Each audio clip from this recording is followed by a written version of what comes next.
bizning davrimiz. Ta'timi emas, boshqa kunimi emas. Dal hozirning o'zi. Nurg'un odam dunyoni, hukumatni va boshqalarni o'ziga qarzdor o'ylaydi.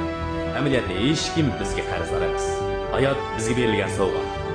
Agar biz bu sovg'adan unumli foydalanmasak, o'zimizni emas, butkul insoniyatni ko'zga ilmagan bo'lamiz. Men quloq soling. Jo'shqin tarbiyalar sizga ilhom bo'lsin.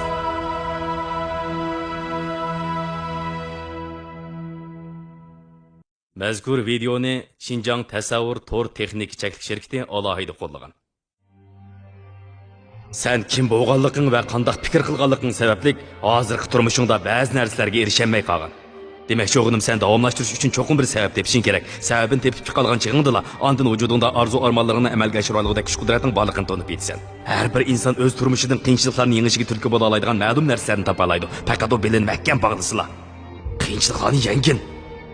Onun jang e'lon qil. Jabri jafo va kulfatlar hamma odamning beshiga keladi. Faqat qaysar kishilar bulardan omon qola oladi.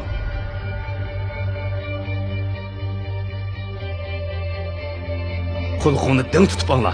Sen hozir turmushingda to'salg'ular bilan tirkishyapsan. Amaliyot bo'lsa ular seni turmushning yana bir yuqori pallasiga olib chiqmoqchi. Sen qiynalayotsang, tirkishyapsan, boshqalar oldida o'z turmushingdan og'rinayapsan. Lekin seni tavlab turmushingni texim yuksaklikka ko'taradigan narsalarning dal mushu o'ng'ushsizlik va kulfatlar ekanligini tushunalidingmi yo'q? Navbat sen qoltis odam bo'lay desang, cho'qim qo'rqinch va mag'lubiyatlarga ko'nishing kerak. Ularni do'st tutishing kerak. Chunki dal shular turmush istirilkisini olg'i siljitadi.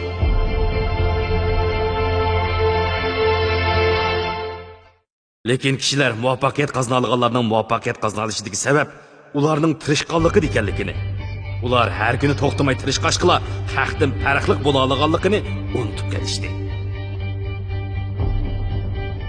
Muvaffaqiyat issiq sovuqni, baldur yoki keyin turg'uningni, arg'on harmag'ingni ko'maydi. Faqat tirishqon, tirishmaganligingni ko'rdi. Boshqalar sen erishmoqchi bo'lganlarga erishish uchun harakat qilayotgan chog'da sen bekor yurding. Asli hayotga har bir fursat sening eng oxirgi fursating edi. Sen faqat eg'izingda qo'lga keltirman desang hisob emas. Videoni ko'rgandan keyin erishmoqchi bo'lganlarimga oson erishman deyish kichik bolalarga yarashadi. Lekin hozir harakat o'tadigan vaqting keldi.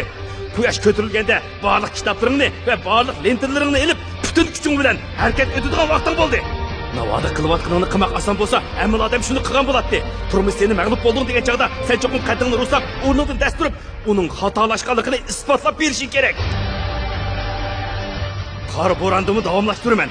O'ng'ushsizlik uchirgan chig'imdimi irodamdan yonbayman. Mayli qandoqli qiyinchilik uchirmay, men yanada qilaman. Men qilaman. Davomlashtiraman.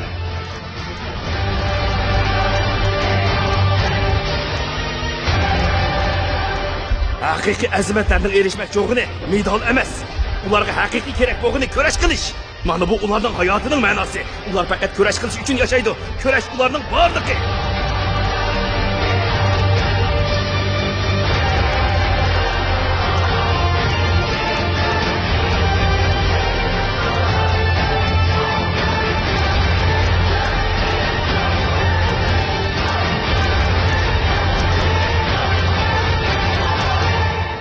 Men dunyoda arzusi yo'q odam borligiga ishonmayman. Muvaffaqiyat to'g'ri nishon va orzuga ega tirishchan kishilarga mansub. Ikkilanmang, bal qo'yib o'tmang. Har qanday ishga cho'qim bir amal bor.